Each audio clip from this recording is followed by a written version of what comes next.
نحمدہ و نصلی علی رسولہ الکریم۔ محترم سامعین، نوافل اللہ کی محبت کا حق ہیں۔ جو آدمی نوافل کا اہتمام کرتا ہے اسے اللہ تعالیٰ کا خاص قرب نصیب ہو جاتا ہے، اس لیے کہ فرائض تو اللہ کا حکم ہونے کی وجہ سے ہر شخص کو پڑھنے ضروری ہیں، اور نوافل وہی پڑھتا ہے جس کو اللہ سے محبت ہوتی ہے۔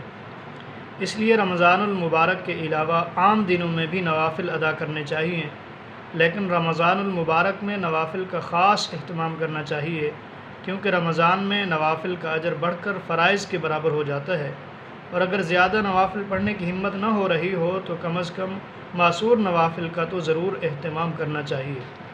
معصور نوافل میں ایک نماز تہجد بھی ہے جسے صلاۃ اللیل اور قیام اللیل بھی کہا جاتا ہے۔ اس کا مستحب وقت رات کا آخری پہر ہے، اور آخری پہر معلوم کرنے کے لیے ایک اصول یاد رکھیں کہ غروب آفتاب سے لے کر طلوع صبح صادق تک جتنا وقت ہوتا ہے اس کو 6 حصوں پر تقسیم کر لیں۔ آخری چھٹا حصہ تہجد کا مستحب وقت ہے، اور اگر اس سے پہلے بھی پڑھ لی جائے تو تہجد ادا ہو جائے گی، البتہ مستحب وقت وہی رات کا آخری پہر ہے۔ اس کی کم از کم 2 رکعت ہیں اور زیادہ سے زیادہ 12 رکعت ہیں۔ حضور صلی اللہ علیہ وسلم کا عام معمول 8 رکعت کا تھا، اگرچہ آپ صلی اللہ علیہ وسلم 4 بھی پڑھا کرتے تھے، 6 بھی، 8 بھی، 10 بھی اور 12 بھی پڑھا کرتے تھے۔ تہجد کی فضیلت کے بارے میں حدیث پاک میں آتا ہے کہ قیامت کے دن سارے انسان ایک چٹیل میدان میں جمع ہوں گے تو ایک منادی آواز لگائے گا کہ شب بیدار اور تہجد گزار لوگ کہاں ہیں؟ تو کچھ لوگ کھڑے ہوں گے اور وہ بالکل تھوڑے سے ہوں گے۔ منادی ان سے کہے گا کہ اللہ کا حکم ہے کہ تم بغیر حساب کتاب جنت میں داخل ہو جاؤ، پھر باقی انسانوں کا حساب شروع ہوگا۔ تہجد حقیقت میں ایک سلطنت ہے۔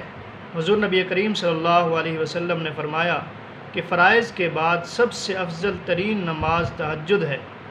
اگر غور کیا جائے تو یہ فقط نماز ہی نہیں بلکہ ایک مستقل سلطنت ہے جسے دنیا کی بادشاہتوں کی طرح الیکشن لڑ کر حاصل نہیں کیا جا سکتا، بلکہ یہ تو صرف راتوں کو اٹھ کر نوافل کے ذریعے ہی ملتی ہے۔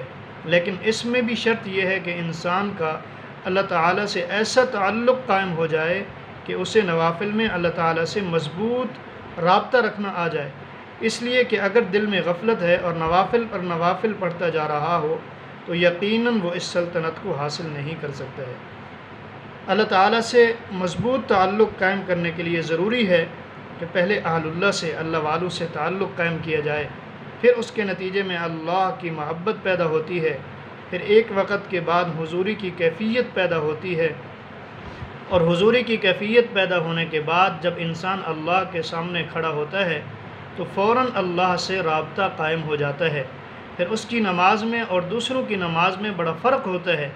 پھر ان 2 رکعتوں میں اللہ تعالیٰ سے جو مانگتا ہے اسے مل جاتا ہے۔ چنانچہ یہ کیفیت جنہیں حاصل ہو جائے ان کو جب کوئی ضرورت پیش آتی ہے تو وہ فوراً اللہ سے مانگ لیتے ہیں۔ تو اللہ تعالیٰ ہمیں بھی ایسی عظیم سلطنت اور تہجد کی نماز ادا کرنے کی توفیق نصیب فرمائے۔